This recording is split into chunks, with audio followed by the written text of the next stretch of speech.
It's a very wet Boxing Day here at the New Bucks Head. The Bucks have drawn 0-0 with Kidderminster Harriers, and I have manager Rob Edwards with me. Rob, that was a fairly gripping contest, not great conditions. Pleased with the performance? Yeah, very pleased. Thought it was an entertaining 0-0 draw.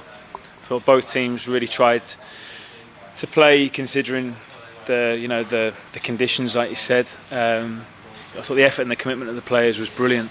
Really proud of that. I think the fans really appreciate that as well. At the end, they showed that.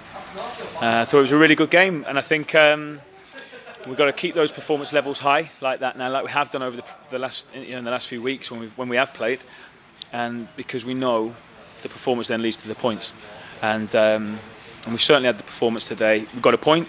Would have preferred it to be all three, and I think probably edged it in terms of chances. They had one or two, but I thought we had a few more. But we'll settle for a draw. We're against a very good team, but I thought we looked every bit as good as them today.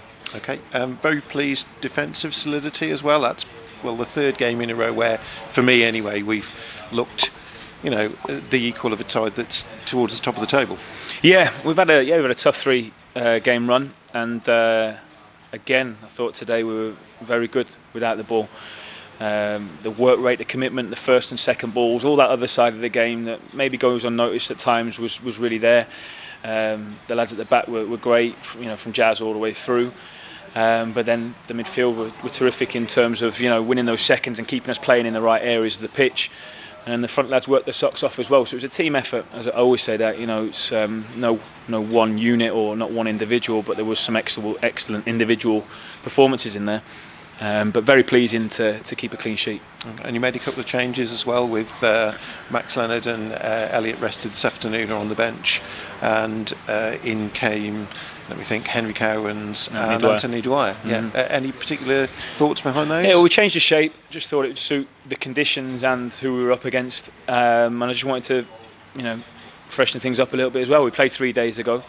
It was important to have some energy in key areas of the pitch. I thought Henry was outstanding in the middle of the pitch, and Anthony Dwyer had a real positive effect as well. He's not played as much football recently, so wasn't able then to get through the full game. But what he did contribute was very good, and we were able then to bring the likes of Elliot on as well, and Jordan Murphy, so to freshen things up again during the game. So we had good options. Yeah. In terms of, you've got a few days off now ahead of New Year's Day, but obviously it won't be rest. You'll be in for training, presumably, in between now and then? Yeah, get a few days of training. The lads will be off tomorrow, but then we're back in training. And, the Christmas period in football anyway is always busy. So we're going to make sure we prepare properly. The lads need to have their family time and their rest. It's really important.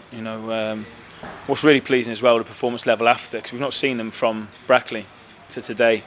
So they've clearly looked after themselves and done things the right way and been very professional, and we're going to need the same again in during this week now, because next week's going to be a really tough game again. We've seen we know how good Kidderminster are. They've got some very good players, and at home at their place, it'll be a tough game, but we're looking forward to it. Okay. In terms of the players that were unavailable today, any news on those ahead of next week? I'm trying to think who was unavailable. Jonathan Royal? Really? No, he wasn't unavailable. They were all, I think most of the lads, pretty much all of the lads, are fit. It's just decisions I've got to make at the moment now. So, it's tough. Don't like having to make those decisions and leave people out. But it's for what I see is the benefit of and for the good of the team and the club. And players will be disappointed, won't like not playing. That's the worst side of my job. But it's never personal. It's just what I see fit to try and get results. So people have got to try and fight and keep working and get back in. That's the only thing you can do in football. I was saying it up there before, there's a lot more lows than highs in football. And if the worst thing though in the world is that you're not playing at the moment, then things aren't that bad. You can always affect that. We were at the hospital last week, and health is the most important thing. If the worst thing is that you're not playing, you can do something about it. So that's what I want the lads to do, and keep fighting, and that's what will make us stronger as a club. Okay, that's great, Rob. Thanks for your time. Thank you. Cheers. Cheers, Richard. Thank you.